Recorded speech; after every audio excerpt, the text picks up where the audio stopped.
करते हैं कि जैसे क्या होता है, ये सच है कि जो लोग भी हमसे बड़े होते हैं, वरिष्ठ होते हैं, जैसे कि हम अपने घर में अपने माँ बाप से ही सीखते हैं, उनकी ही भाषा, उनके ही बात व्यवहार को हम अपनाते हैं, लेकिन हम उनसे आगे भी बढ़ते हैं। वो हमारा योगदान होता है, वो हमारी मौलिकता होती है कि हम उनसे ही सीखकर उनकी ही चीज़ों को लेकर फिर आगे बढ़ते हैं। जैसे इतना कुछ जो आप लोगों ने लिखा, उन सब पर किसी न किसी की छाया दिखाई देती है। जो भी लोकप्रिय हैं उसमें कोई गलत नहीं है, पर उस छाया से सचेत तरीके से निकलने की कोशिश करनी चाहिए। मैं एक रूपक के तौर पर इसको समझाने की कोशिश करूंगा। आप लोगों ने न्यूटन का नाम तो सबने ही सुना होगा। अब आप देखिए, न्यूटन एक पेड़ के नीचे बैठा था, सेब के पेड़ के नीचे। सेब का पेड़ वही था जो सबने पहले देख रखा था, और वो देखता था कि सेब नीचे गिरता, सेब हमेशा से नीचे गिर रहा था।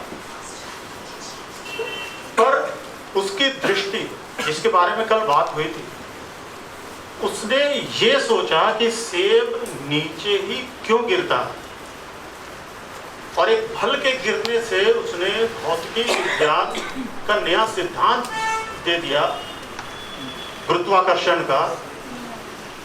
ये मौलिकता का सबसे बढ़िया रूपक हो सकता है कि गुरुत्वाकर्षण भी पहले से मौजूद था। ऐसा नहीं था कि उसने उसका आविष्कार किया, पर उसने उसको देखा और उसने उसको दुनिया को दिखाया।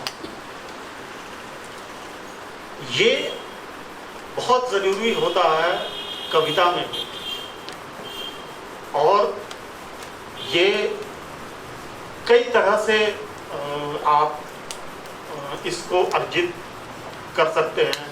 जैसे कि आप अगर ये तय कर लें कि मैं वही लिखूंगा जो मेरा अनुभव है, हालांकि हमेशा ये सच नहीं होता है, पर फिलहाल एक तरीका ये है कि आप सिर्फ अपना अनुभव लिखें।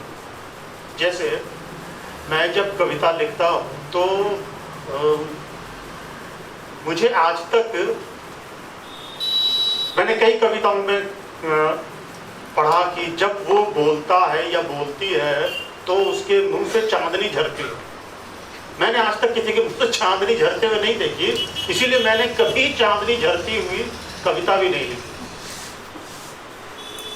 जैसे एक उदाहरण है कि किसी को चांद में किसी का चेहरा दिखता है, लेकिन नज़ीर अकबर आबादी की एक नज्म है रोटियां, उसमें एक भूखे फकीर को रोटी दिखाई देती।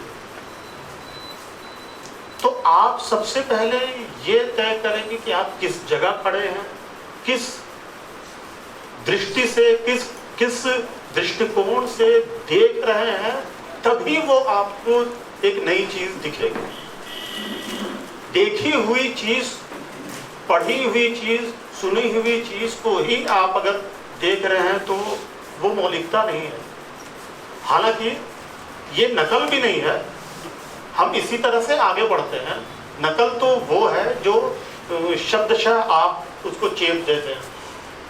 आप कुमार विश्वास को पढ़ते हैं और लगता है कि वो तो पॉपुलर भी है और सम्मानित भी है और महंगा भी है, तो कोई क्यों नहीं चाहेगा कि मैं भी सम्मानित हूँ, मैं भी महंगा हूँ।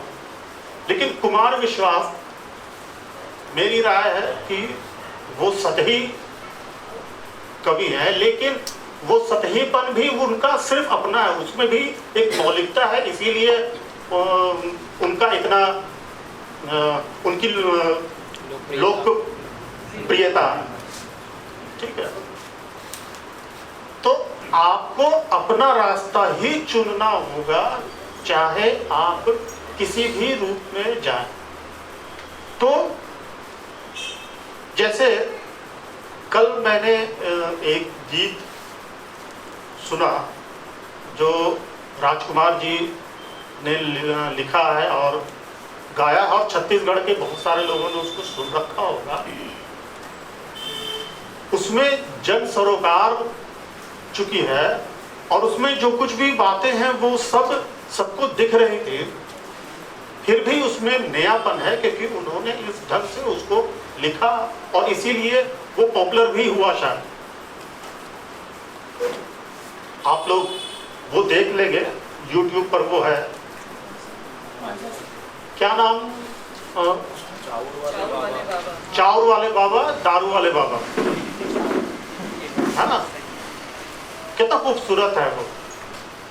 आपको लगता है शुरुआत में कि ये हास्य विनोद का गीत है और अचानक से आखिरी स्टैंजा में वो टर्न करता है और वो बहुत ही मार्मिक सा हो जाता है। तो मौलिकता के लिए इस तरह की चीजों से सीखने की जरूरत है। ये कहां से आएगा? ये वहां से आएगा कि आपको करना क्या है, आपका अंतिम लक्ष्य क्या है।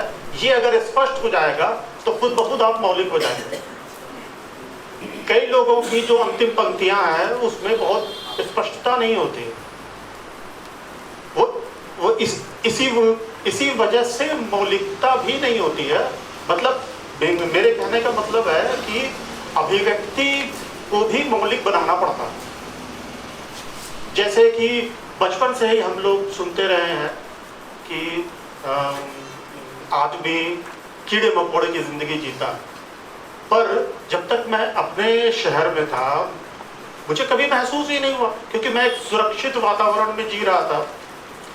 पर जब वहां से निकला, दूसरी जगह गया और हिंदुस्तान के महानगर बंबई जैसे इलाके में रह रहा था, तब मैंने अनुभव किया, भले ही ये अभिव्यक्ति जो कीड़े मकोड़े वाली है, भले ही वो घिसी पिटी है, लेकिन उसको जब अब मैं बोलूंगा तो उसमें एक जो कन्विक्शन होगा वो पहले नहीं था।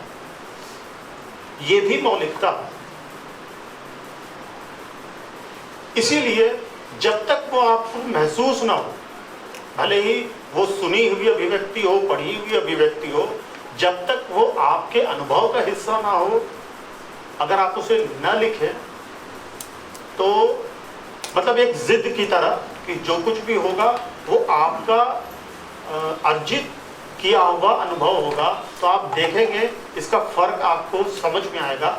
यहाँ जितने भी पोस्टर लगे हुए हैं, आपको हो सकता है इसके विषय आपको मिल जाए कि दो कविताओं के विषय एक जैसे हैं, लेकिन दो कविताओं की अभिव्यक्ति एक जैसी आपको नहीं मिलेगी। जैसे फिर से मैं उदाहरण दूंगा कल की तरह कि रामायण एक राम की कथा हिंदुस्तान में हजारों बरस से कही जा रही है। भास ने नाटक लिखा, वाल्मीकि ने महाकाव्य लिखा, तुलसीदास ने महाकाव्य लिखा अवधि में, और तीनों की कहानी एक है। पर इसको हम नकल नहीं कह सकते क्योंकि उसमें उनका अनुभव संसार, तीनों का अनुभव संसार अलग अलग है और उसमें उनके विचार, जो मौलिक विचार है, जो उस वक्त की जरूरत के विचार है, वो उसमें है। इसीलिए उसमें मौलिकता, आप मतभेद रख सकते हैं। तो मौलिकता के लिए अगर आपको खुद भी नकल से बचना है, घिसी हुई अभिव्यक्तियों से बचना है, तो अपने अनुभव पे भरोसा कीजिए और उसको हमेशा उसका अध्ययन कीजिए। मुझे उम्मीद है इसका नतीजा बहुत अच्छा निकलेगा। धन्यवाद।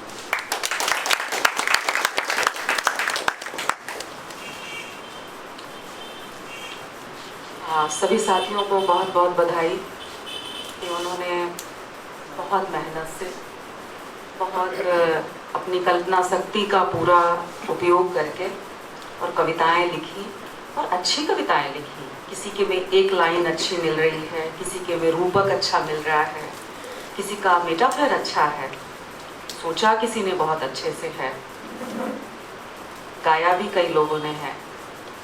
तो इस तरह से ये नहीं कह सकते कि यदि हम ऐसा एक कविता को उदाहरण की तरह नहीं रख सकते कि ये बहुत अच्छी कविता है, तो ये भी नहीं कह सकते कि कोई भी किसी की भी पढ़ी हुई कविता खराब है, उसमें कुछ ना कुछ बहुत अच्छा है। पूरी तरह से इसलिए नहीं अच्छा है कि बड़े बड़े कवि भी एक बार में कोई चीज़ अच्छी नहीं लिख पाते।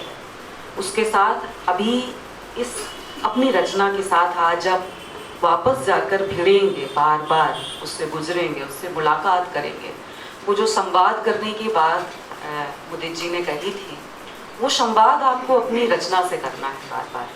तो उसका हो सकता है वो बदल जाए बिल्कुल, और आपने जैसे उसको लिखा था वो वैसी रह ही नहीं जाए। खैर ये बात तो इसलिए आप सभी बधाई के पात्र हैं कि आपने पूरी मेहनत से काम किया और एक दूसरे की रचनाओं से भी सीखा हुआ है आपने। बच्चों में बड़ी अच्छी कविताएं, एक दो कविताएं, बहुत सुंदर कविताएं निकल करके आई। वो मैं हमारी वो दोस्त जो थी कल बच्चों पे काफ़ी प्रश्न कर रही थी, वो है नहीं आज, उनको जवाब मिलता है कि यहाँ पे भी अलग से ज़रूरत नहीं होती कि हम प्रेम पर एक सेशन करें या हम मातृत्व पर एक सेशन करें या हम बच्चों पर अलग से सेशन करें। करना चाहिए हमें बात। इन सब बातों के बीच में ही आपकी कल्पना शक्ति किस ओर ज़्यादा जाती है, किससे आप सहूलियत महसूस करते हैं, वो आपकी रचना में रिफ्लेक्शन उसके आ जाते हैं और वो बच्चों की कविता बन जाती है। कभी माँ के लिए बड़ी अच्छी कविता बन जाती है, कभी रोटी पे अच्छी कविता बन जाती है और कभी चांद और आसमान पे भी अच्छी कविता बन जाती है। मैं तो इस तरह जो हम कह रहे थे कि किसी के पास बहुत सुंदर बिंब निकल करके आए, तो मैं 3-4 कुछ कविताओं के उदाहरण दे करके हम अलग से आपकी कविताओं पे ऐसे नहीं बात करेंगे, पर इनडायरेक्टली हमारा बात आपकी ही कविताओं पे होगा। और वो इस तरह से होगा कि इन कविताओं को सामने हम रखेंगे ताकि आप कुछ सीखें। कोई भी कविता अपने संदेश में स्टेटमेंट होती है, एक वाक्य होता है साधारण, मैं उस लड़की से प्रेम करता हूँ या वो लड़का मुझे अच्छा लगता है, ये एक स्टेटमेंट है। अब इसको कविता में ढालना है तो आप क्या करेंगे? उस अपने अच्छे लगने को एक प्रतीक आप चुनेंगे, आप फूल को प्रतीक चुनेंगे, आप चांद को प्रतीक चुनेंगे, आप अपने भीतर आसपास की चीज को, आप इस पोस्टर को प्रतीक चुनेंगे और आप उसको आरोपित करना चाहेंगे कि जिस तरह से ये मुझे अच्छा लग रहा है और इसको निहारना मुझे बड़े लंबे समय तक अच्छा लग रहा है, उसी तरह से तुम मुझे अच्छी लगती हो या तुम मुझे अच्छे लगते हो। अपने जीवन की सबसे मूल्यवान चीजों से हम उनकी तुलना कर देते हैं, या इस प्रकृति की सबसे मूल्यवान चीजों के साथ हम उनकी तुलना करते हैं, उनके जैसा देखते हैं कि तुम्हें याद करते हुए मुझे कोई और याद आया। जैसी जो लाइनें याद होती हैं कि तुम्हारे बारे में सोचते हुए मुझे चांद के बारे में मैंने सोचा, और उसी तरह से जैसे चांद आसमान में अकेले चल रहा है और मैंने भी अकेले चलते चलते ये सोचा। इस तरह से हम उसको क्या करते हैं, वही अपने स्टेटमेंट को, एक 1 लाइनर स्टेटमेंट को हम सजाते हैं, उसे खूबसूरत बनाते हैं। जिस तरह से हम अपने कमरे को खूबसूरत बनाते हैं, अपने स्टडी टेबल को खूबसूरत बनाते हैं, अपनी किताब पे गत्ते चढ़ाते हैं और उसमें बड़े सुंदर शब्दों से सामाजिक विज्ञान की किताब लिखते हैं, अपना नाम लिखते हैं, थोड़ा सा फूल पत्ती बगल में बना देते हैं। उसी तरह से हम कविता के साथ करते हैं।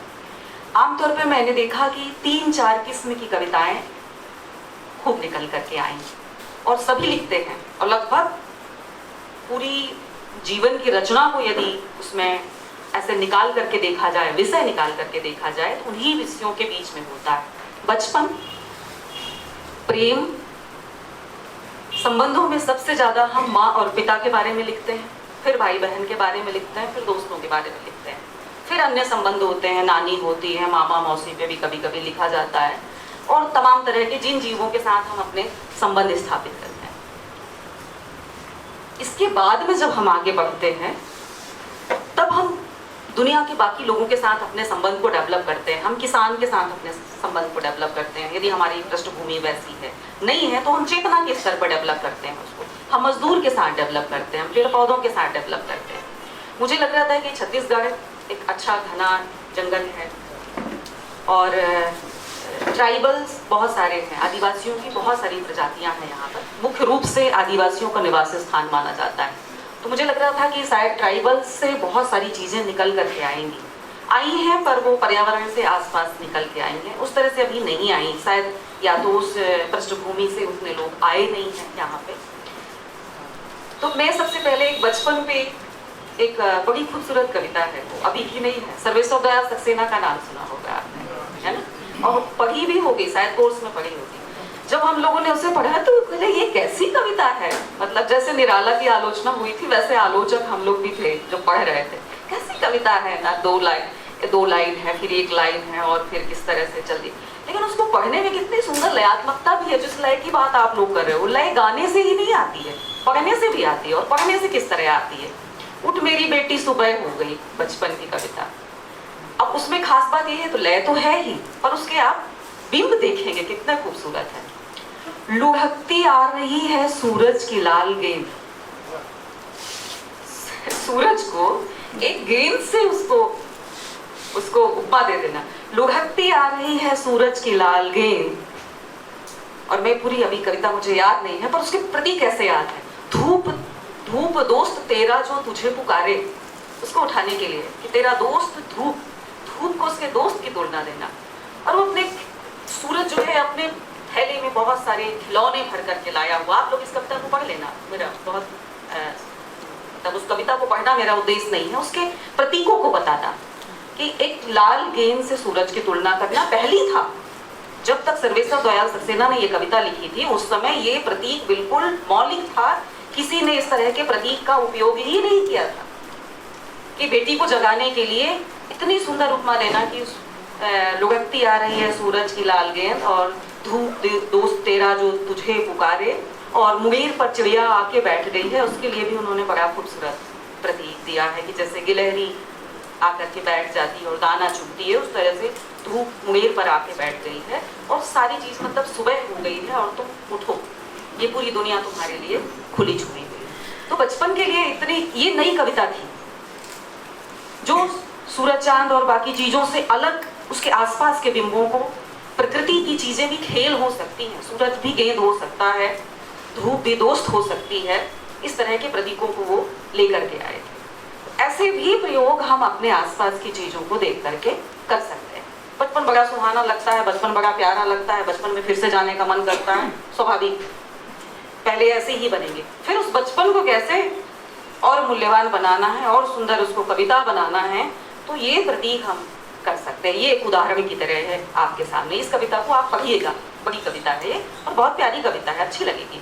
और इसमें एक रिदम है बड़ा सुंदर, जैसे वो निराला लिखते हैं संध्या सुंदरी के लिए, शाम के लिए, कि दिवासान का समय। अब उसमें देखिएगा बहुत सुंदर है वो, ऐसे छोटी छोटी लाइनें करके, दिवाशान का समय, मेघमय आसमान से उतर रही वह संध्या सुंदरी परी सी धीरे धीरे धीरे।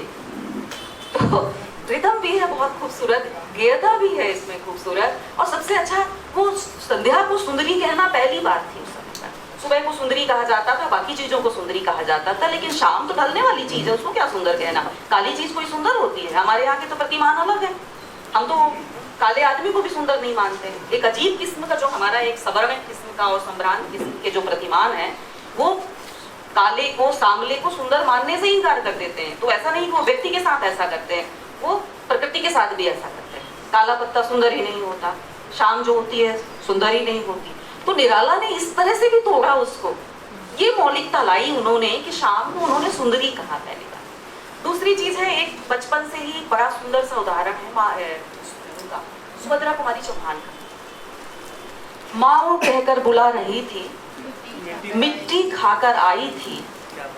बहुत साधारण सी लाइन है, अभी सामान्य चल रही हैं, और आप उसमें एक मुक्तक छंद के जो उदाहरण है उसमें है पूरी ये। माँ वो कहकर बुला रही थी, मिट्टी खाकर आई थी, कुछ मुंह में कुछ लिए हाथ में मुझे खिलाने आई थी। मैंने पूछा यह क्या लाई, बोल उठी वह माँ काओ। खाओ नहीं, सारा इसमें जो चमत्कार है, इस कविता की खूबसूरती है, यहीं पर है कि बच्चे की तोतली भाषा में कह रही है कि माँ काओ। हुआ प्रफुल्लित हृदय खुशी से, मैंने कहा तुम ही खाओ। तो इतनी सुंदर, मतलब किसी भी फॉर्म में बहुत सुंदर चीजें रची जा सकती हैं। बस अब मुझे कुछ नया कैसे सोचना है, बच्चा बन जाना है बचपन की बातें करते हुए। बड़ा बन के हम बचपन की बातें करते हैं तो नॉस्टैल्जिक होता है और बड़ा दूर दूर सा रहता है। ऐसा लगता है कि हम अपनी जिम्मेदारियों से भागना चाहते हैं आज इस उम्र की, इसलिए हम बच्चा बन जाना चाहते हैं। अब बच्चे की क्या परेशानियां होती हैं, ऐसा कभी सोचिए। जब आप बच्चे थे तो बड़ा बन जाना चाहते थे, तो उस तरह से भी सोचना है, कभी ऐसे भी सोचो। दूसरी चीज है, प्रेम पर बहुत सारी कविताएं होती हैं। तो प्रेम की बहुत सारी, मतलब इतनी अच्छी हिंदी की बहुत अच्छी प्रेम कविताओं के उदाहरण बहुत सारे खोजे जा सकते हैं। आप लोगों ने जो लिखा उसमें भी कई चीजें बड़ी नई किस्म की चीजें हैं, और जब उन्हें सुधारेंगे आप और उन पे काम करेंगे तो हो सकता है ऐसे उदाहरण बने और उन पर बातचीत हो। एक छोटी सी कविता है, उसको उदाहरण के रूप में रखूंगी। तुम्हें याद करते हुए आज सुबह मैंने कुनकुने पानी में आधा चम्मच शहद मिलाकर पिया। मेरे चेहरे से मिठास और लालिमा टपकने लगी। मैंने आईने में देखा, तुम मेरे पीछे खड़े थे। सचमुच आज मेरी नजरों में मैं बेहद खूबसूरत लगी। मैं कहना चाहिए वैचारिक रूप से तो गलत है कि आप किसी दूसरे की नजरों से अपने आप को देखें, पर प्रेम में संभव है। यहीं पे चीजें भी टूटती हैं, ये विचार भी टूटते हैं। ये विचार में है कि आप अपनी नजरों से खुद को देखिए, आप अपनी चीजों का मूल्यांकन खुद करिए। लेकिन नहीं, कोई चीज ऐसी स्थिति होती है, इन सब के ऊपर जो है, विचार के ऊपर भी संवेदना और प्रेम होता है, कि प्रेम में एकाकार हो जाता है। सृष्टि के साथ आप प्रेम में एकाकार होते हैं, व्यक्ति के साथ एकाकार होते हैं, भावनाओं के साथ एकाकार होते हैं। तीसरी एक, हाँ, मैं आदिवासियों पे बात कर रही थी कि यहाँ पे बहुत सारी ट्राइबल्स हैं और मुझे बड़ी उम्मीद थी कि उस तरह की कविताएं आएंगी, आगे आएंगी। हम ऐसे कोई निराश नहीं है, तो एक मुलाकात है ये। अभी आप लोगों के साथ की, आप लोग जानते होंगे, यहीं की है शायद झारखंड की पार्वती तिर्की। तो अभी छोटी सी कविता, अभी हमने एक अंक का संपादन किया था तो उसमें उनकी छोटी सी कविता थी, अभी मुझे बात करते हुए याद आती है।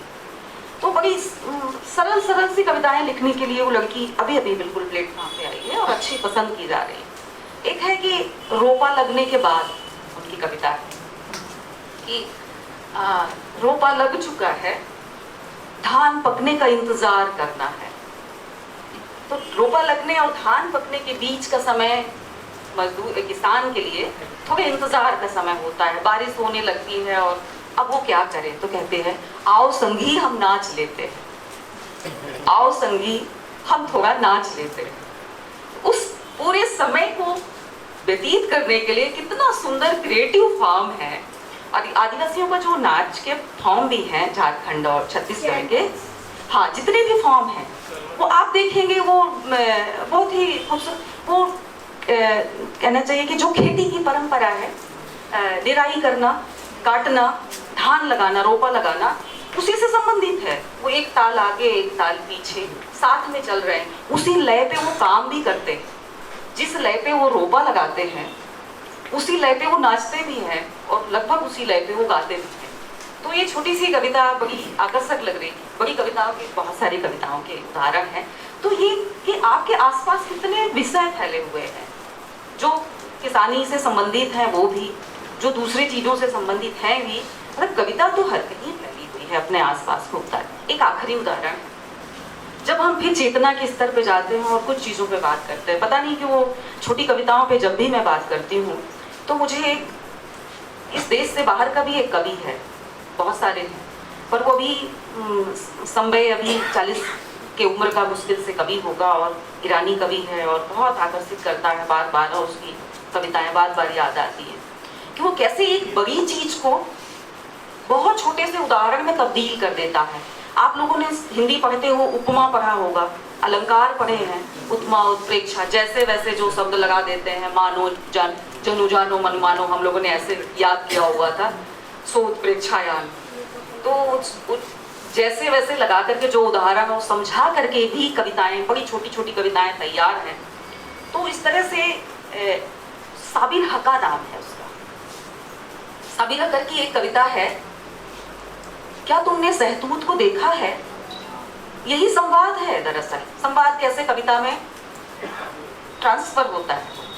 क्या तुमने सहतूत को देखा है। सहतूत एक फल है, खाया नहीं जा सकता, खाते हैं, वो दूसरा है सभी खाते हैं, छोटा छोटा फल होता है। वो दूसरा मेरे दिमाग में दूसरा फल आ गया, सॉरी। नहीं, कटहल नहीं, वो एक और है कदम कदम आ गया, आ गया स्वाद भी आ गया, बिल्कुल सब कुछ आ गया। हाँ, तो अब सहतूत के स्वाद पे भी कविता हो सकती है। यहाँ पूरा चित्र उसका सामने आ गया है, सहतूत आ गया है, तो ही कविता होगी। क्या तुमने सहतूत को देखा है, जितनी सी जमीन पर गिरता है लाल निशान छोड़ देता है। मैंने मजदूरों को देखा है इमारतों से गिरते हुए और गिरकर सहतूत बनते हुए। ऐसे मतलब कितनी छोटी है पर कितनी बड़ी बात कह रही है कि जिस चीज को हम विकास का पर्याय मानते हैं, हम खूब डेवलपमेंट डेवलपमेंट, विकास विकास विकास, ये विकास पुरुष है, वो विकास स्त्री है टाइप का खूब नारे लगाते हैं। उसकी असलियत क्या है। वो एक बिल्डिंग बनती है उस मॉल में जिसमें हम घूमने जाते हैं और सिनेमा देखने जाते हैं। उस मॉल के पीछे की ये कहानी होती है कि कितनी भी टेक्नोलॉजी आ जाए, कितनी भी ऊपर चढ़ाने वाली मशीनें आ जाए, एक मॉल के पीछे 10-20 मजदूरों की उसके नीचे लाश दबी हुई होती है, वो सहतूत बने हुए होते हैं। और इस चीज को कौन देखेगा, जो काम कर रहा होता। कभी सारे नहीं देख पाएंगे, मैंने नहीं देखा, किसी और ने नहीं देखा। साबिर हका ने क्यों देखा, क्योंकि उसने उस इमारतों पे चढ़ करके काम किया हुआ है। हाँ, हम संवेदना से भी ग्रहण कर सकते हैं, वो भी एक माध्यम है। साबिर की किताब कविताएं यदि हम पढ़ेंगे तो हमारी आंखों में कम से कम दृश्य तो उभरेगा ना, इसलिए पढ़ना जरूरी है। कोई कह रहा था, कल भी वो बात हो रही थी, एक बात आई थी कि क्यों पढ़ना जरूरी है।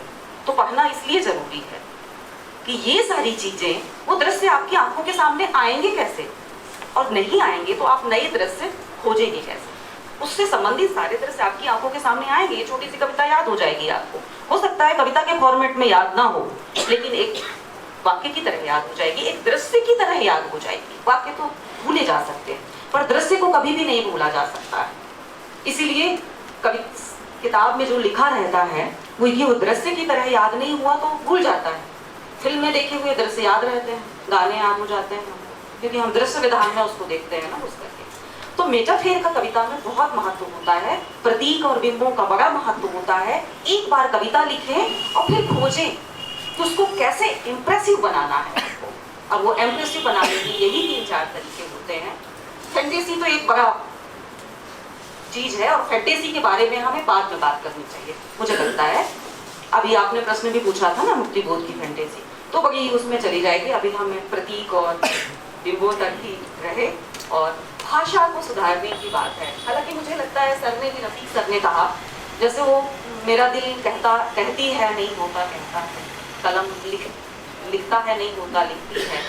तो ये मुझे लगता है बोली छत्तीसगढ़ी भाषा की वजह से ये चीज आती है, पर अब हिंदी में लिखना है तो सुधारना तो पड़ेगा ही उसको, तो ध्यान दे करके इस चीज को सुधारेंगे।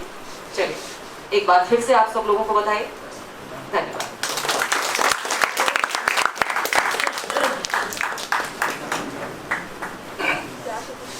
साथियों, काफ़ी बातें हुई कविता पे और बड़ा अच्छा लगा आप लोग के, और ये कि आपने कविता क्षेत्र में कदम रख दिया है और शुरुआत हो गई है। निश्चित रूप से ये विकासमान जो प्रतिभा है वो आगे जाएगी। तो मेरा सबसे पहला ये सुझाव है कि भाषा के प्रति हमको बहुत चैतन्य होना चाहिए। जब कविता की बुनियादी चीज़ तो भाषा ही है, अगर भाषा हमारे पास सही नहीं है, शुद्ध नहीं है, तो फिर बड़ी मुश्किल जाएगी कविता लिखना। बहुत सारी कविताएं पढ़ी गई, ज़्यादातर प्रेम कविताएं लोगों ने पढ़ी। प्रेम का एक सामाजिक संदर्भ भी होता है।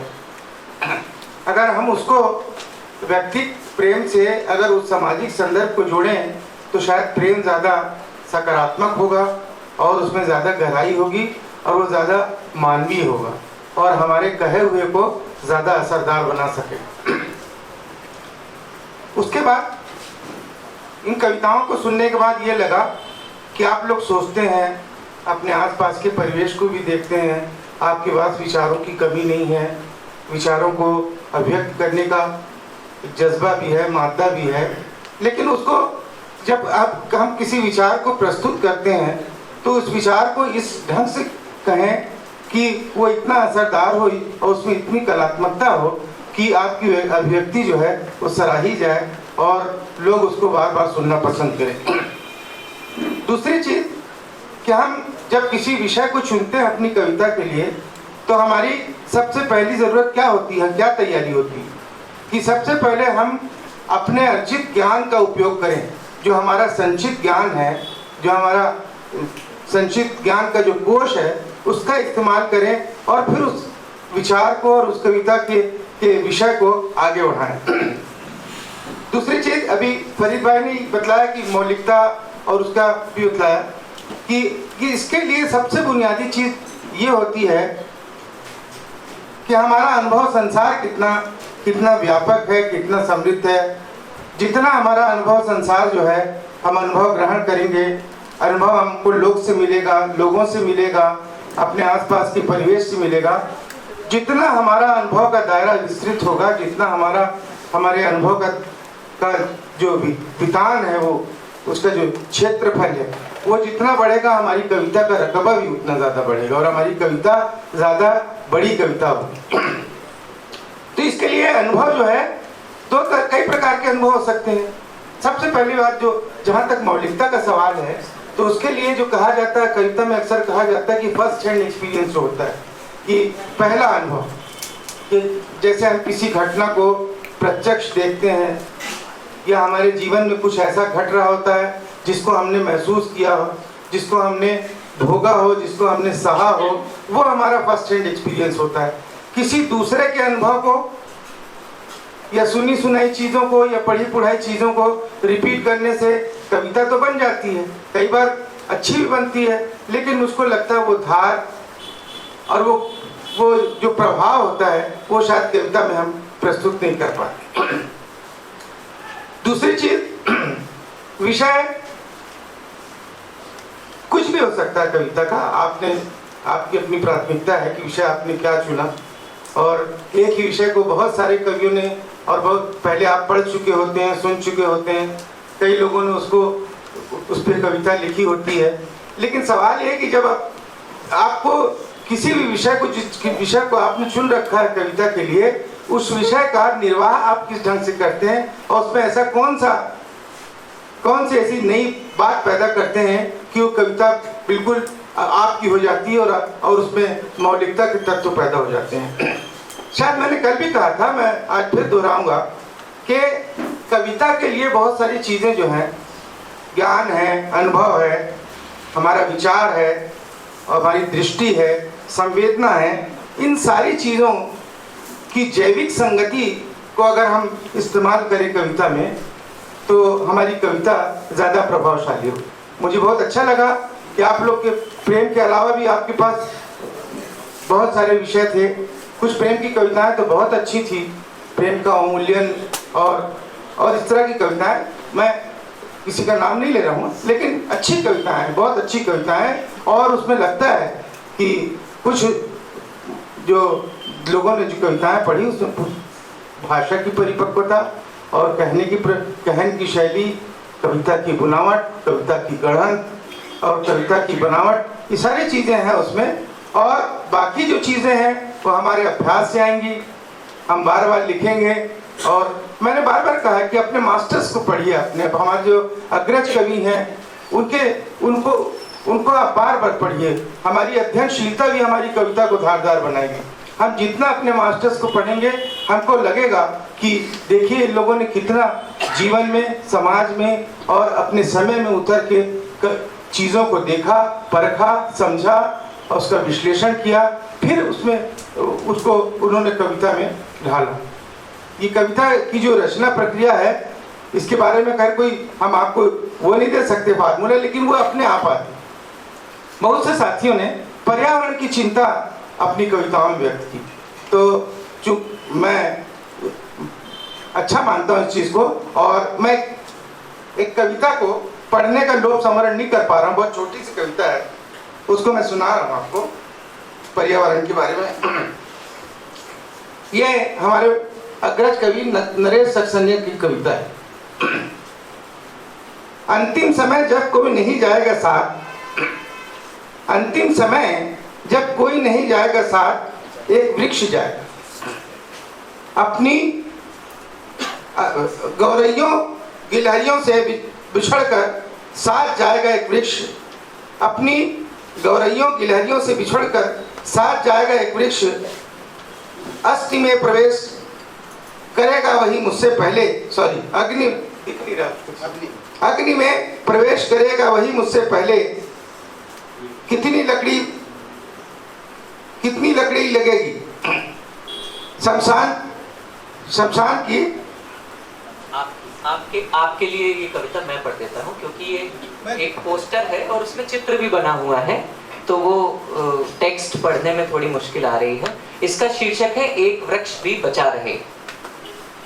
अंतिम समय जब कोई नहीं जाएगा साथ, एक वृक्ष जाएगा अपनी गौरैयों गिलहरियों से बिछुड़कर, साथ जाएगा एक वृक्ष। अग्नि में प्रवेश करेगा वही मुझसे पहले। कितनी लकड़ी लगेगी शमशान की टाल वाला पूछेगा। गरीब से गरीब भी साथ मन तो लेता है। लिखता हूँ अंतिम इच्छाओं में, लिखता हूँ अंतिम इच्छाओं में कि बिजली के दाह घर में हो मेरा संस्कार, ताकि मेरे मरने के बाद एक बेटे और एक बेटी के साथ एक वृक्ष भी बचा रहे संसार।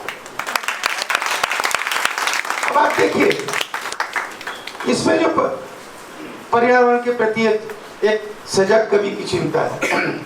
कवि सिर्फ कवि नहीं, कविता ही नहीं रचता, वो एक जिम्मेदार नागरिक भी होता है, वो एक जिम्मेदार शहरी भी होता है, और जो समय और समाज की समस्याएं हैं उसके प्रति सचेत रहता है, जागरूक रहता है।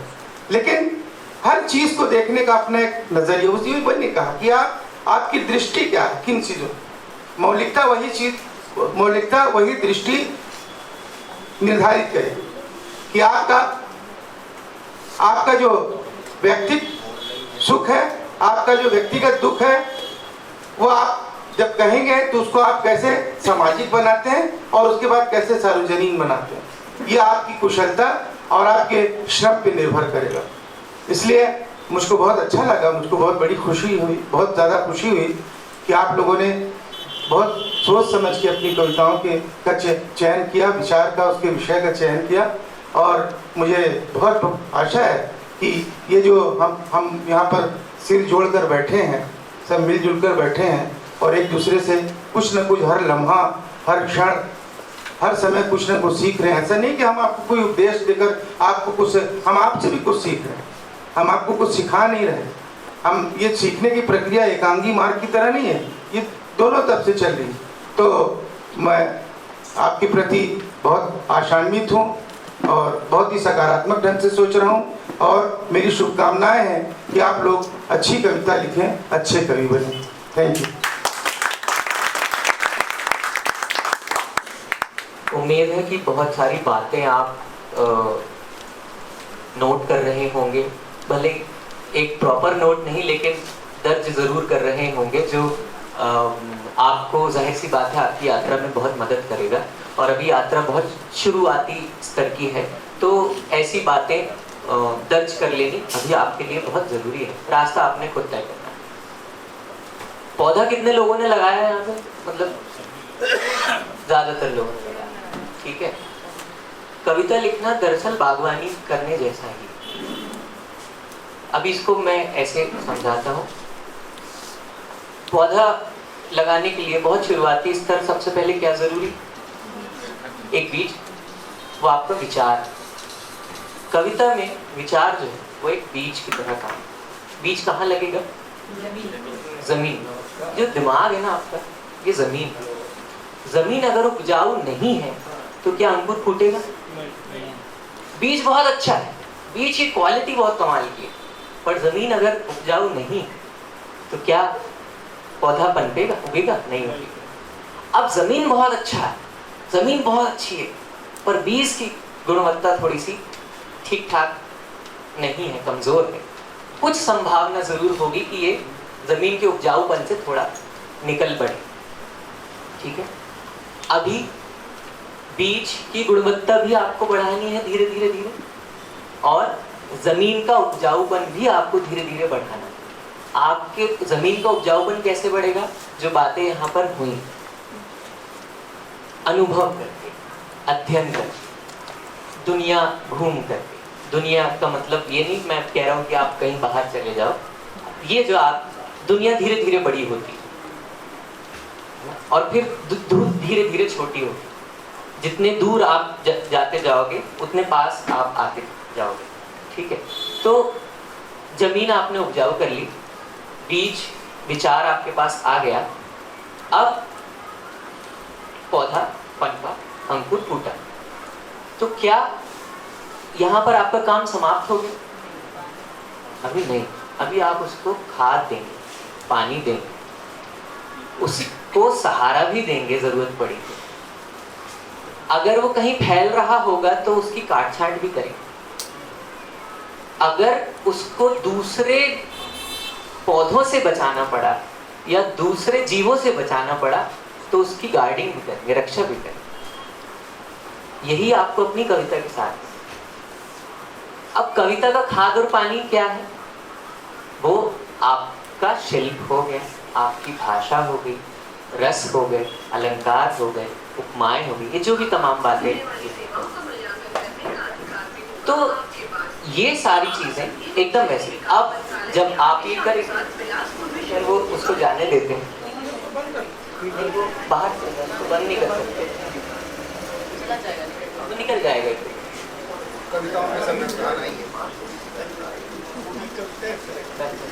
थैंक यू भैया। अब आपने यही काम करना है। ठीक है, जब आप ये सब काम करेंगे अपनी कविताओं के साथ तो आपका पौधा जो है कविता का वो धीरे धीरे बड़ा होगा। ठीक है, कोई एक बहुत बड़ा पेड़ भी बन सकता है और कोई एक छोटे से पौधे पे एक सुंदर फूल भी खिल सकता है। जब तक उस पर फूल नहीं खिलेगा, फूल तब तक नहीं खिलेगा जब तक आप ये सारी चीजें नहीं करेंगे। और जिस दिन वो फूल खिलेगा उसकी खुशबू पूरी दुनिया में, वो महक इन सब कविताओं से आपको आ रही है। हमको यही यात्रा करते हैं। अब मैं कुछ ऐसे अभ्यास आपको बता देता हूं जिनसे ये सारी चीजें बेहतर की जा सकती हैं। जैसे विचार, पहले स्मृति पे बात करते हैं। स्मृति, अनुभूति, विचार और कल्पना, ये चार हिस्से में तोड़ देते हैं। स्मृतियां, आपने जितने भी अभी तक का अनुभव या अभी तक का जीवन आपने जिया, जाहिर सी बात है स्मृति होती है। बहुत सारी कविताओं में आपने लिखा ना बचपन की यादें, पहले ऐसा था, पहले ऐसा, गाँव की यादें, तो ये सारी आपकी स्मृतियां हैं। आप कुछ नहीं करना, घर जाके जब भी आपको समय मिले आप अपने घर में ऐसी चीजें तलाशना जो पहले आप इस्तेमाल करते थे अब इस्तेमाल नहीं करते, उनके साथ आपकी क्या स्मृतियां हैं। देखिए, कविता लिखना सबसे आखिर का काम। कविता अगर आपने लिख ली तो आप उसको छोड़ करके कहीं और चले जाए, वो आप उससे मुक्त हो जाए। तो अभी मुक्त नहीं होना है, अभी कविता नहीं लिखनी या लिख करके खत्म नहीं मान लेना है, अभी उसको बचे रहने देना है अपने भीतर। ठीक है, अब ऐसी चीजें आप ढूंढें, देखें जो आपके घर में मौजूद है और आप इस्तेमाल नहीं करते, उनके साथ अपनी कुछ यादें लिखें। हो सकता है वो पुराना जूता, हो सकता है स्कूल की यूनिफॉर्म, हो सकता है पुरानी घड़ी हो, पुरानी साइकिल हो सकता है, आप इस्तेमाल नहीं कर रहे पर मौजूद है। हो सकता है इससे दुख हो, होने दो। हो सकता है इससे बहुत खुशी मिले, स्वागत करो।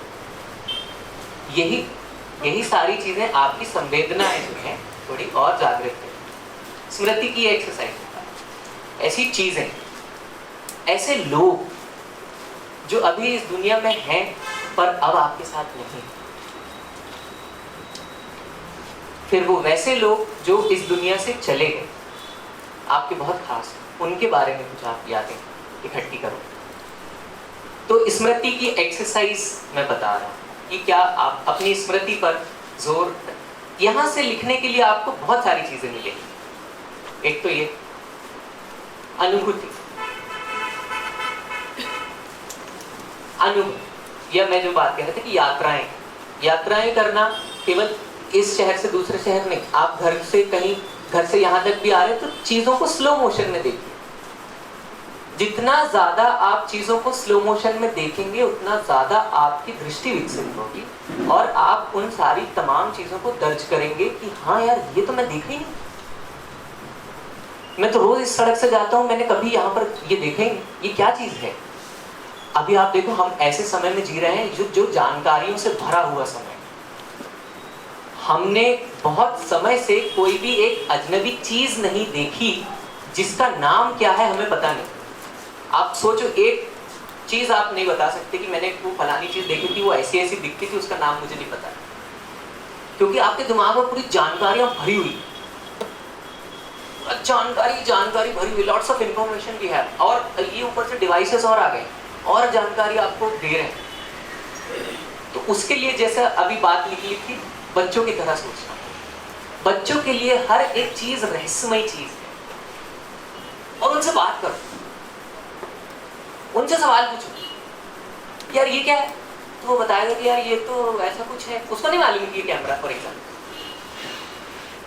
बोले यार ये तो किसी की आंख जैसा लग रहा है। अभी तो मैं आंख तक ही जा पा रहा हूँ। आपको एक उदाहरण देता हूँ।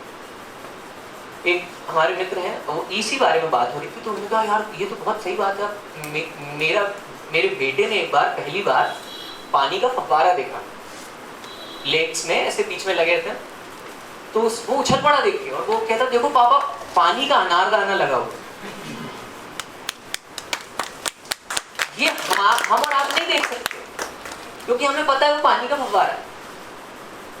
अनलर्निंग की जो प्रोसेस है, जो हमको पहले से आता है, जो हमने पहले देखा हुआ, जो हमको पता हुआ, उसको भूल जाओ कुछ समय के, और उसमें नया क्या है वो देखने की कोशिश करो। तब आपके पास और विचार, तब आपके पास और अनुभूति डेवलप होगी। और आपने जिन कार्यस्थलों पर जाकर आप कभी हालांकि थोड़ी वैसी जगह, थाने पे आप कभी जाकर के देखिए, ऐसे कभी मतलब ऐसे अपराध करके नहीं, एक कार्यस्थल की तरह उसको देखिए कि थाने में किस तरह का काम होता है, कचहरी में किस तरह का काम होता है, स्कूल में जो मैनेजमेंट है उसमें किस तरीके का काम होता है, अस्पताल में किस तरीके का काम होता है। बस कुछ मत कीजिए, जाके बैठ जाइए और ऑब्जर्व करते रहिए। बस एक छोटा सा किस्सा और है, यही सारी वर्कशॉप हम लोग एक जगह कर रहे थे, कलकत्ता में हम लोग कर रहे थे, तो वो लंबा कैंप था, 5-6 दिन का था, तो उसमें लोगों को हम भेज देते थे कि जाओ 2 घंटा वहाँ जहाँ भी मन करे वहाँ बैठ के आना और फिर शाम को हमको कहानी सुनाना, क्या देखा तुमने, क्या देखा। तो एक व्यक्ति बहुत देर से आया, शाम को आया और इतनी बड़ी मछली लेकर के आया। ठीक है, तो बोले क्यों तुम कहाँ गए थे? तो बोले मैं मछली मार्केट गया। बोले मछली, तो बोले मैं, आपने कहा था ऑब्जर्व करना, तो मैं एक मछली वाले दुकान के सामने ऐसे बैठ गया। मैं दिन भर बैठा रहा और शाम को जब दुकान बंद हुई तो वो आया दुकान वाला और मुझे मछली देके बोला जाओ।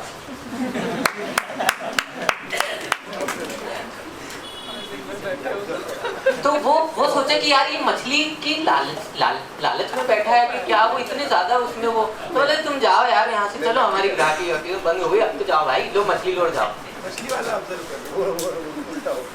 तो ये जब आप करो, हालांकि इतना समय नहीं है आपके पास, समय चुराने की बात है, ठीक है। तो ऐसे स्मृति, अनुभूति और विचार जब आएंगे तब ये कल्पनाएं लेकर के आएंगे, जो बात हो रही थी। जब आपके पास कल्पना होगी, कल्पना शक्ति होगी, तब आप दूसरों से ज्यादा देख पाएंगे, दूसरों से अलग देख पाएंगे। और जब, मैं बता रहा हूँ लिखना बहुत बात की बात है, जब इन सब चीजों के बारे में सोचेंगे फिर हम शिल्प की तरफ आएंगे कि जब हमारे पास इतनी सामग्री इकट्ठी हो गई है, हमने खाना बनाने की सारे प्याज काट ली है, नींबू है, मिर्ची धनिया काट लिया है, गैस है, चूल्हा है, तेल है, सब हो गया, अब चलो खाना बनाएंगे। तो सब कुछ एक क्रम में होता है। आप छौंकी बाद में नहीं लगा सकते, मतलब बाद में आप सबसे आखिर में छौंक नहीं लगा सकते। ऐसे ये सारी चीजों को भी एक क्रम से सोचना होता है जब आप रचना प्रक्रिया में शामिल। पहले एक खाली कैनवास होता है, फिर उसको एक बैकग्राउंड बनाया जाता है, फिर उस पर लाइनें खींची जाती है, फिर उस पर पे सॉलिड रंग भरे जाते हैं। ऐसे ही कविता लिखते हैं। धीरे धीरे आप जब ये शिल्प सीखेंगे तो ये प्रोसेस जल्दी हो जाएगी। विचार आएगा, स्ट्रक्चर आएगा, भाषा आएगी, फट से कविता हो जाएगी। पर ये लंबे समय के बाद, उसके लिए रियाज लगेगा। जब भी कोई रचना प्रक्रिया में होता है तो वो दरअसल किसी दूसरी दुनिया के दरवाजे खोल रहा होता है और वहां से वो आवाजाही करता है। रियाज जो है इस बात को आसान बनाता है कि आप जब चाहे उस दुनिया में चले जाएं और जब चाहे वापस आ जाएं। अभी आपको कोई बोलेगा कि भाई ये गीत लिखना है, ये कहानी है, लिखो, आप नहीं लिख पाओगे, लेकिन गुलजार साहब लिख देंगे। उनका इतने वर्षों का रियाज। अभी आप बोलोगे कि यार मेरा तो मूड ही नहीं बन रहा, ये क्या बात हुई, अब मैं तो अपने घर पे ही लिखूंगा, और मेरे को तो अपने स्टडी चाहिए, मेरे को अपने आसपास अपनी एक शांति चाहिए, वो सब ठीक है। वो दरअसल रियाज की कमी है कि आप जब चाहे उस दुनिया में नहीं प्रवेश कर पा। जैसे ही रियाज करना आप शुरू कर देंगे, आप जब चाहे उधर चले जाएंगे, रचना करेंगे, वापस हो जाएंगे। बहुत सारे लोग उस वहीं पर खोए हुए रहते हैं, वो उस दुनिया में खो जाते हैं, इस दुनिया में नहीं आ पाते। जिनको दीवाना कहते हैं, वो अलग दुनिया में जा चुके होते हैं। अगेन रियाज की तरफ वापस इस दुनिया में भी कुछ लोग हैं जो उस दुनिया में चाह करके भी नहीं जा पा रहे हैं, जो बहुत कोशिश कर रहे हैं, बहुत एफर्ट डाल रहे हैं कि लिखेंगे, करेंगे, कुछ बनाएंगे, कुछ रचेंगे, पर वो उस दुनिया में नहीं जा पा रहे। और फिर चलो भाई जो समझ में आ रहा है वही करते हैं। अब इन दोनों के बीच में आपको बैलेंस बनाना, ये केवल और केवल प्रयास। तो बहुत अच्छी बात ये हुई कि आप लोगों ने लिखा, सोचा, और जो क्या किसी, बस एक छोटी सी और एक बात, क्या किसी को किसी दूसरे की कोई कही हुई पंक्ति याद है? अपनी खुद की नहीं। इतने सारे लोगों ने, इतनी, मान लीजिए 50 लोग बैठे, 50 कविताएं आई, क्या उन अपने छोड़ करके इन 50 में से किसी एक की कोई पंक्ति याद है? हूबहू या उसका सार नहीं, कोई पंक्ति याद नहीं, किसी कविता की, किसी दूसरे कवि की, या यहीं जो बैठे हुए है ना? ठीक सवाल। जैसे अपने की थाप से तब यस, क्यों याद है? ये क्यों याद है क्यों याद है? एक नई दृष्टि थी इसमें जी। कि तबला बोल रहा, भाई क्यों पीट रहे हो मेरे को? बाकी और कुछ, और इक्का दुक्का कुछ और चीजें याद होंगी। हाँ, और जैसे थाली में पुलाव आ गया, लगता है चुनाव आ गया, जिन्होंने यहाँ पे बैठ के बोल रहे थे। रिदम, ठीक है, वो लय की वजह से आपको याद है। रिदम। हाँ। लेकिन मैं जो बात कर रहा हूँ वो दृष्टि की है। जैसे अभी मैंने बहुत सारे नोट किए, लेकिन मैं नोट किए हुई उस पर नहीं लाइन जानती, मैं जो स्मृति में ठहर गया, मैं उसकी बात कर रहा हूँ। जंगल भी डरता है, ऐसा उन्होंने कहा था। यस, उन्होंने एक व्यक्ति ने गांव से बात की जी। ये क्यों मैंने ये एक्सरसाइज दी? जब आप किसी परकाया में प्रवेश करते हैं तब आपकी दृष्टि बदल जाती है। हमको जीवन भर यही करना है। हमको उन लोगों की दृष्टि बनना है जो देख नहीं सकते, हम लोगों को उनकी आवाजें बनना है जो बोल नहीं सकते। यही जब कविता में आएगा ना, तो फिर ये बात जो है वो आएगी। बहुत बहुत शुक्रिया।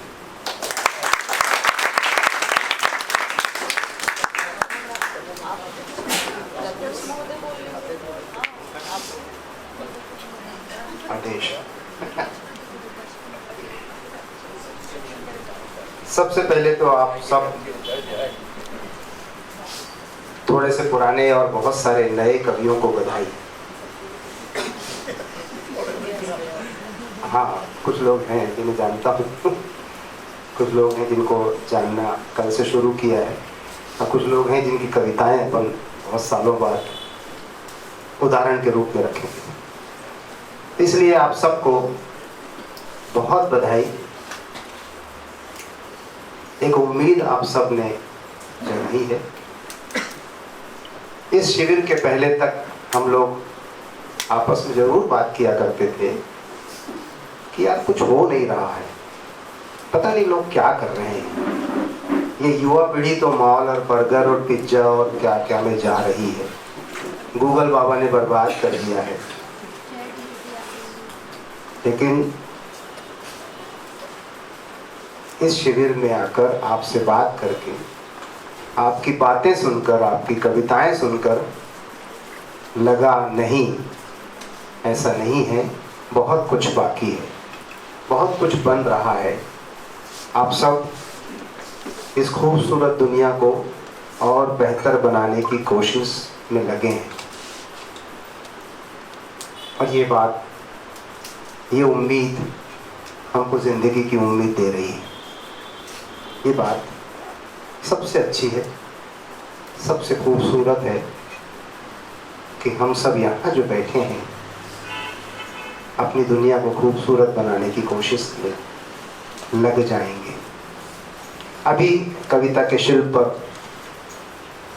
कविता के विषय पर, आपके सोचने पर और आपकी एक्सरसाइज पर मुदीर जी ने बहुत अच्छे से समझाया। और ये इन बातों को आप लेकर जाइए, इन बातों को आप अपने ज़हन में रखिए। और बात मैं वहीं से शुरू करता हूँ या उसके आगे बढ़ाता हूँ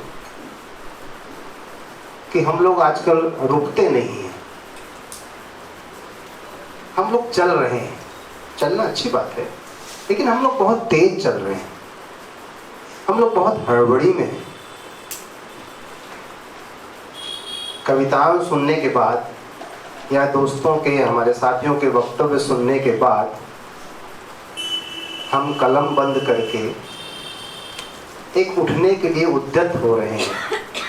अभी नहीं, मतलब एक सामान्य बात मेरी समझिए। अक्सर देर हो रही है का भाव लिए हम चलते हैं, समय नहीं है, ये अक्सर सब कहते हैं। तो अभी भी ये लग रहा है कि अब यहाँ से उठें और खाना खाएं। खाना खाने में देर हो रही है, यह सत्र लंबा चल रहा है। तो ये लगभग इस तरह से हम लोग चीज़ों को देखते हैं, इतनी हड़बड़ी में रहते हैं हम सब। तो ये, अगर आप कवि हैं, संवेदनाओं के कारण ही आप कवि हैं, संवेदनशील व्यक्ति इसलिए कवि हैं, या आप मनुष्य हैं इसलिए कवि हैं। अब मनुष्य को व्यापक अर्थों में लीजिएगा। तो अगर हम इस तरह से संवेदना के साथ चीज़ों को देखेंगे, अपने आसपास को देखेंगे, अपने माहौल को देखेंगे, तो हमारा एक नज़रिया विकसित होगा। एक एक्सीडेंट को, फूल के खिलने को, चिड़िया के चहचहाने को बहुत सारे लोग देखते हैं, सुनते हैं, लेकिन आप जब उसको देखते हैं तो आपका नज़रिया उसके लिए कुछ और होता है और वो शहतूत में बन के निकलता है। तो आप शुरुआत में सब ऐसे ही लिखते हैं, अच्छा भी लिखते हैं और एक रोमांटिसिज्म भी होता है, और होना भी चाहिए। हम लोगों ने भी, हमारे मित्रों ने भी जब शुरुआती कविताएं पढ़ी तो उस पर हंसते भी हैं और काट भी देते हैं, लेकिन फिर भी संभाल के रखते हैं। तो अपनी रचनाओं से हमें सीखना भी चाहिए, अपनी रचनाओं के विषय से हमें आगे भी बढ़ना चाहिए। और एक बात और, कि अपनी कविताओं को हमें बार बार पढ़ना चाहिए। और अपनी कविताओं को जब हम पढ़ते हैं तो ये मानकर पढ़िए कि इसे कोई दूसरा पढ़ रहा है, जरा निर्ममता से पढ़िए।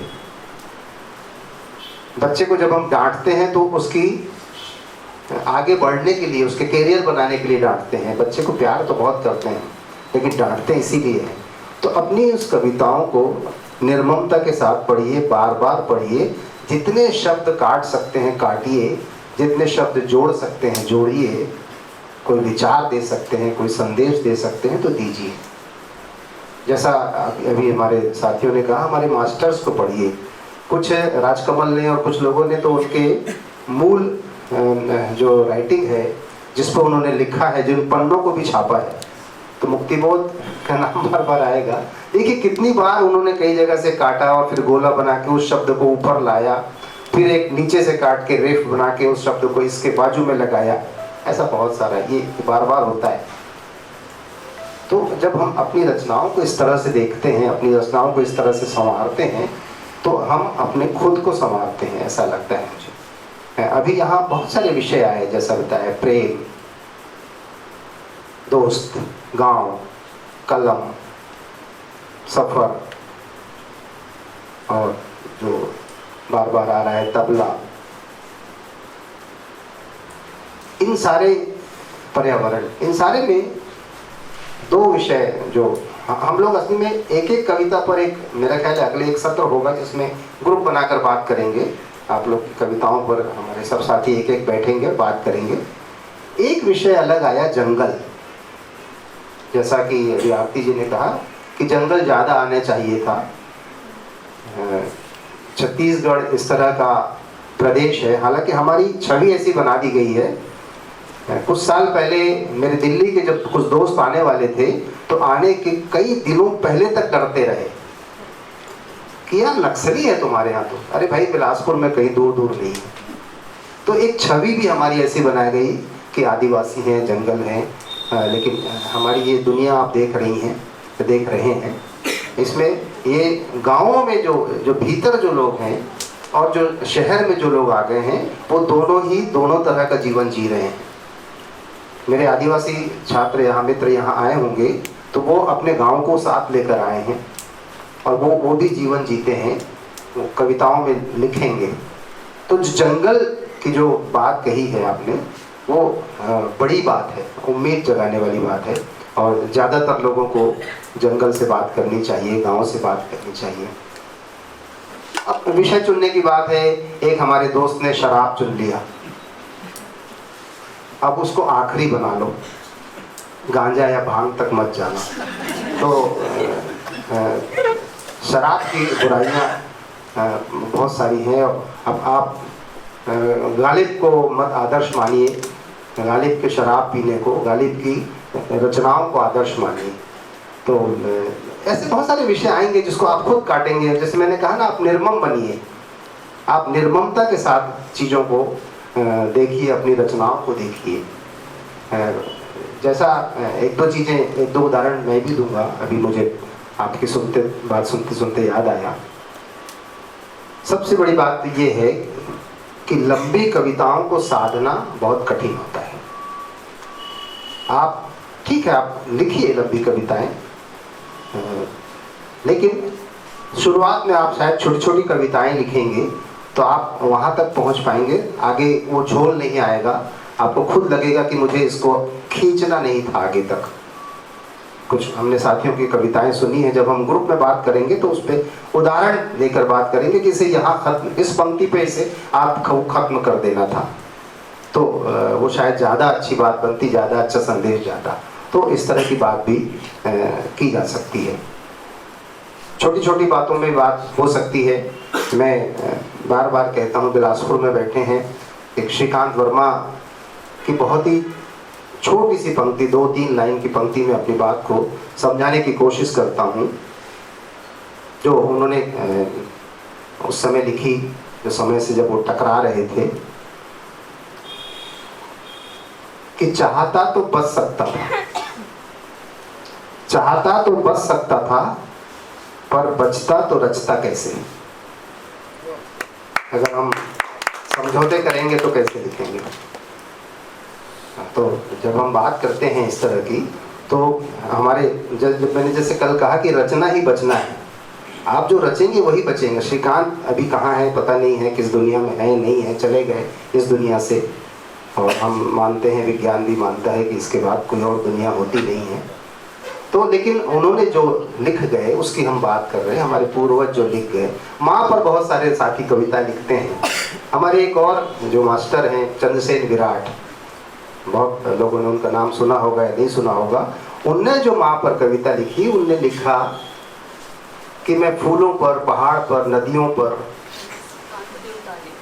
चंद्रकांत देव, मैं नाम दूसरा ले लिया, देवताले जी हमारे इंदौर के, उन्होंने, मैं उन सब पर कविताएं लिख सकता हूँ, माँ पर नहीं लिख सकता, माँ पर कविता नहीं लिख सकता। एक उनकी लंबी कविता है देवताले जी की, और ये कविता, और एक कविता उनकी बेटी के घर से लौटना भी है, जो अच्छी पसंद की कविताओं में है। उसमें भी बेटी के घर से किस तरह से हम लौटते हैं। तो हमारे इन जो मास्टर्स जो छोटी छोटी बातों में एक बड़ी बात कहे जाते हैं, उसे हमें देखना चाहिए।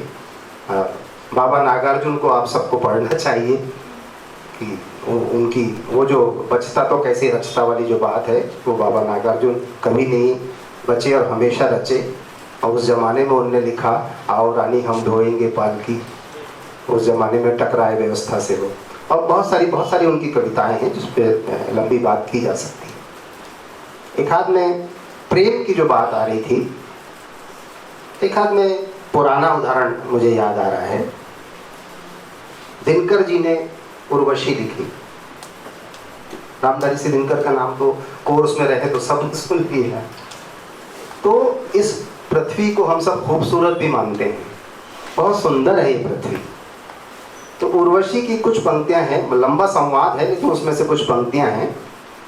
राजा पुरुरवा और उर्वशी में जब प्रेम हुआ और उसकी सखियां जब कहने लगी कि मत जाओ, पृथ्वी पर मत जाओ, अगर वहां जाएगी तो पुरुरवा से शादी करनी पड़ेगी। तो उर्वशी में जब आगे बढ़ते हैं वो लिखते हैं इस पृथ्वी के बारे में और इस प्रेम के बारे में और स्त्री के बारे में। सो सुख तो होगा पर यह मही बड़ी कुत्सित है। अब पृथ्वी को वो कुत्सित बोले। सो सुख तो होगा पर यह मही बड़ी कुत्सित है, जहां प्रेम की मादकता में भी यातना निहित है। नहीं फल ही अलग यहाँ, फूल भी चुनने होते हैं। जो भी करती प्रेम, नहीं फूल ही अलग यहाँ, फल भी चखना होता है। जो भी करती प्रेम उसे माता बनना होता है। यहाँ तक लाए हो। और मात्र पद को पवित्र धरती यद्यपि कहती है, पर माँ बनकर क्या नारी क्लेश नहीं सहती है। तन हो जाता शिथिल, दान में यौवन गल जाता है। ममता के रस में प्राणों का वेग पिघल जाता है। रुक जाती है राह स्वप्न जग में आने जाने की, फूलों में उन्मुक्त घूमने की, सौरभ पाने की। अब इस कविताओं को आप, इस कविता को सोचिए, इसमें प्रेम पर क्या लिखा उन्होंने, पृथ्वी पर क्या लिखा, स्त्री पर क्या लिखा। तो एक दृष्टि एक कवि की होती है जो उन चीज़ों को हमें एक संकेत करते हैं कि किस तरह से हमें लिखना चाहिए और किस तरह से हमारा एक नज़रिया हमारी रचनाओं के लिए होना चाहिए और इस दुनिया के लिए होना चाहिए। जो परकाया प्रवेश की बात आई है उस पर हमको बार बार विचार करना चाहिए कि मैं, ठीक है, मैं मजदूर नहीं हूँ, मैं किसान नहीं हूँ, मैं लेखक भी नहीं हूँ, लेकिन मेरे इस तरह के जो लोग काम कर रहे हैं, मेरे यहाँ जो काम करने वाली बाई है या बहुत सारे आसपास के लोग हैं, उनकी तकलीफ़ क्या है, उनकी पीड़ा क्या है। उस व्यथा से, उस पीड़ा से खुद को जोड़ लेना मनुष्य बन जाना तो है। आप सब समझते हैं। हम कभी उससे 100-200 रुपये इनाम देकर ऐसी कालर को या अपने आप को कुछ बड़ा समझ लेते हैं, लेकिन हम उसकी पीड़ा को महसूस नहीं कर पाते, उसके दर्द को महसूस नहीं कर पाते। जितनी तकलीफ़ हमें अपने बच्चे के बुखार होने पर होती है, उतनी तकलीफ़ उसे भी अपने बच्चे को बुखार होने पर होती है। हम इलाज करा सकते हैं, वो इलाज भी नहीं करवा पा रहा है, करवा पा रही है। इस तकलीफ़ को हम समझ लेंगे दोस्तों, तो हम शायद एक जो विचार की बात अभी आई थी, उस विचार की तरफ हम बढ़ेंगे। हमारी रचनाएं, हमारी कविताएं हमें एक विचार की तरफ, विचार की जो खाद जो तैयार हो रही है उससे तैयार होनी चाहिए, ऐसा मुझे लगता है। बहुत सारी ऐसी बातें हैं जिस पर हम लगातार बात करेंगे, रचनाओं पर बात करेंगे। आपकी रचनाओं पर जब हम एक ग्रुप में बैठेंगे तो एक एक नाम लेकर, मैंने नोट भी किया है, नाम लेकर भी हम बात करेंगे। लेकिन अभी यहाँ पर जो अलग अलग विषयों पे बात आपने लिखा है उस पर आप लगातार लिखिए, खुद को मांझिए और एक दृष्टि के साथ, एक विचार के साथ चीज़ों को देखिए, एक संवेदनशीलता के साथ चीज़ों को देखिए और थोड़ा सा रुक कर देखिए, बिल्कुल हड़बड़ी में मत रहिए। पौधे तो सबने लगाए हैं, लेकिन मुझे लगता है कि हमको मिट्टी को छुए महीनों हो जाते हैं। पता नहीं कितने लोगों ने कितने दिनों से मिट्टी को नहीं छुआ होगा, थोड़ा सा याद कर लीजिए। घर में हम स्लीपर पहनते हैं, बाहर निकलते हैं, जूते चप्पल पहन के निकलते हैं, अपनी गाड़ी घोड़े में जाते हैं, और जिस मिट्टी की हम बात करते हैं, जिस मिट्टी का होने का, तेरी माटी का मैं लाल हूँ, उस मिट्टी को न जाने कितने दिनों से हमने नहीं छुआ। उस मिट्टी को भी थोड़ा सा याद कर लीजिए, उसकी छुअन को महसूस कर लीजिए, और उस बरसात में जो पहला जो पानी गिरा उस मिट्टी पर, उसकी खुशबू को फिर से याद कर लीजिए। उसको बहुत कम याद करते हैं। तो ये सारी चीज़ें जो है हमें अपने विषय देती है, हमें मनुष्य बनाती है, और हमें एक संवेदनशीलता के साथ में हमारी रचनाओं को आगे बढ़ाने की सहायक भी होती है, ऐसा मुझे लगता है। अभी बहुत समय है, अभी आपकी शुरुआत है। मैंने जैसे कल भी कहा कि आप लोगों को देख के बार बार बहुत खुशी हो रही है। आप लोगों में से कुछ में तो बहुत स्पार्क है, और उनकी जब कुछ समय बाद जब हम किसी बड़े समारोह में आपकी रचनाएं सुनेंगे तो लगेगा यार उस शिविर में हमने इनकी पहली रचना सुनी थी, ये भान होगा, ये मैं देख रहा हूँ। तो इस बात की उम्मीद करता हूँ, और साहिब की 2 लाइन के साथ, 2 पंक्तियों के साथ अपनी बात पूरी नहीं कर रहा हूँ, अधूरी छोड़ रहा हूँ आगे बात करने के लिए।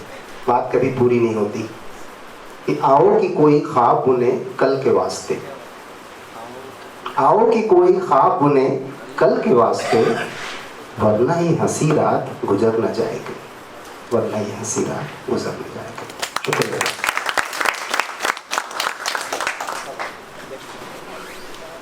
ये है कि अंत में बोलने के लिए कुछ नहीं बचा, इसलिए मैंने कहा मैं अंत में बोलूँगा। ये अपने लिए मैंने एक सहूलियत तलाशी है। आज हम सब जितने भी लोग हैं, सबके अंदर कवि होता है। अब उसको हम अनुभव कब करें?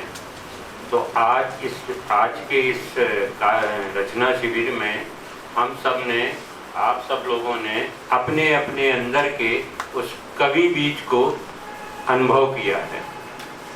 अब ये आप पर है कि आप उस बीज को कैसे पल्लवित पुष्पित करते हैं, क्योंकि इसका दूसरा माली नहीं होता कोई। आप बीज भी स्वयं आप हो और माली भी स्वयं आप हो, क्योंकि अब वो नीम अंधेरे में है अभी भी। अब उसमें अंकुरित प्राण शक्ति आप ही को देना है, अंकुरित होना है और पल्लवित होना है। तो इसलिए ये एक तप का भी रास्ता है, इतना आसान रास्ता नहीं है कि हम एक कुछ बातें बोल के किसी लहजे में चले जाएं, कुछ अनुभूतियों को व्यक्त कर लें। इसके लिए आपको अपने पाठक को भी बहुत ही समय देना होगा, जिसका जो स्वभाव है, जिस तरह की रचनाएं जिसको अच्छी लगती हैं। जैसे एक भाव आया प्रेम का, तो जब हमारा पाठक चैतन्य होगा तो वो अलग अलग तरह से देखेगा किस किस कवि ने प्रेम पर किस तरह की कविताएं लिखी हैं, कितनी दृष्टियां आई हैं, कितनी गहरी अनुभूतियां आई हैं। तो उसके बीच में जब आपकी अपनी अनुभूति होगी तो वो स्वतः एक विकास में जाएगी। दृष्टि और अनुभव सब इसी तरह से लगातार विकसित होते हैं। इसलिए ये ऐसा बिल्कुल नहीं है। आपको आज से सोचना होगा कि हमको जहाँ भी कुछ अपने इस बीज को पोषने के लिए, जहाँ भी रोशनी, जहाँ भी खाद, जहाँ भी पानी मिलता है, इसकी रक्षा, इस आपाधापी में उस बीज को मुरझाने ना दें, खत्म ना हो जाने दें, उसकी रक्षा भी करना है, क्योंकि ये बहुत भागम भाग का समय है। इसलिए ये सब आपका दायित्व बनता है। और दूसरी चीज, अपनी रचना का एक तरह से बहुत निर्मम संपादन। हमको मैं भी सभी गुजरते हैं, हल्के, तो एक हम में मुग्धता का भाव आ जाता है, क्योंकि हमारा पाठक नहीं होता है कि हमने बहुत अच्छा लिख लिया है, लेकिन जब हम उसी अपने पाठक को समृद्ध करते जाते हैं तो हमारा लेखक भी, हमारा कवि भी बड़ा होता जाता है। बहुत सारी शुभकामनाएं, बहुत अच्छे सबके विषय का वैविध्य आप में आएगा और संवेदना का भी विस्तार होगा। तो ये सब आपके ऊपर है कि आपकी संवेदना कहाँ कहाँ तक विस्तारित हो रही है, विषय आपके पास किस तरह से आ रहे हैं, ये सब आपकी यात्रा पर है। और ये सब आप धीरे धीरे उसको देखेंगे तो जैसे कि एक दौर होता है किसी भी चीज़ के संचयन करने का, तो हम देखते हैं कि हमारे पास एक पूंजी इकट्ठी हो रही है। तो अभिव्यक्ति की ये क्षमता भी आप में आएगी, आपका पाठक भी उतना ही बृहद आयाम का होगा। बहुत बहुत शुभकामनाएं आप सबके लिए। और विविध आयामों पर तो हमारे सारे मित्रों ने बात की ही है।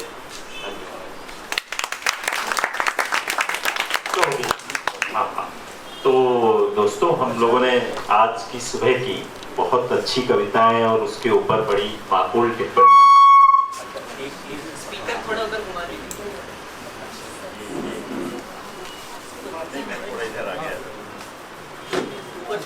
ऊपर से घुमा दीजिए सर। हाँ बस हो गया। अच्छा, एक बात और मुझे बोलना थी। अभी नरेश सक्सेना जी की कविता कोट की गई,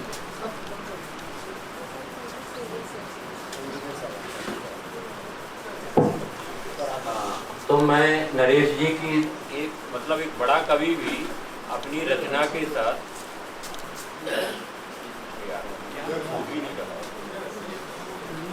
ये वाला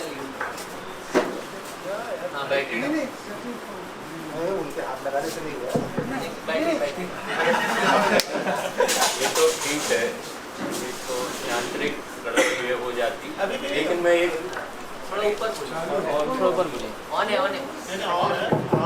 हाँ, तो नरेश सक्सेना जी की कविता जो पेड़ भी साथ जाएगा वाली, मैंने इसके कई पाठ, क्योंकि बड़ा कवि अपनी कविता के साथ कितना समय के साथ कितना सुधारता है, कितना संपादित करता है, इसको देखा है। जब पहले कविता आई थी तो उनकी कविता थी कि मैं जो मेरे साथ जो पेड़ जाएगा वो लकड़ियाँ जलेंगी मेरे साथ, वो धुआं बने, कार्बन डाइऑक्साइड बनेगी, और फिर पेड़ उस कार्बन डाइऑक्साइड को ग्रहण करेंगे, फल आएंगे, और मेरा बेटा उस फल को लेगा तो कहेगा आहा पापा। तो हम लोग में थोड़ा सा अनौपचारिक बात भी होती थी, तो मैंने कहा ये तो प्रदूषण से फल बनाने का ये निगेटिव कविता जा रही है। तो बाद में उन्होंने उसको इलेक्ट्रिक दाह संस्कार में लिखा अपनी इच्छा की तरह, तो उसमें हमको इलेक्ट्रिक दाह संस्कार में ले जाना, और इसके बाद ये कविता जिससे कि एक पेड़ बचा रहे। तो हम अपने नए विज्ञान के साथ जो चीज़ें हमको दृष्टि के साथ हम उसी कविता से कैसा सुधारते हैं, संपादित करते हैं, और उसको और बड़ी कविता ज़्यादा किसी प्रदूषण ना हो, ज़्यादा हमारा संसार रहे, कैसे बनाते हैं। धन्यवाद।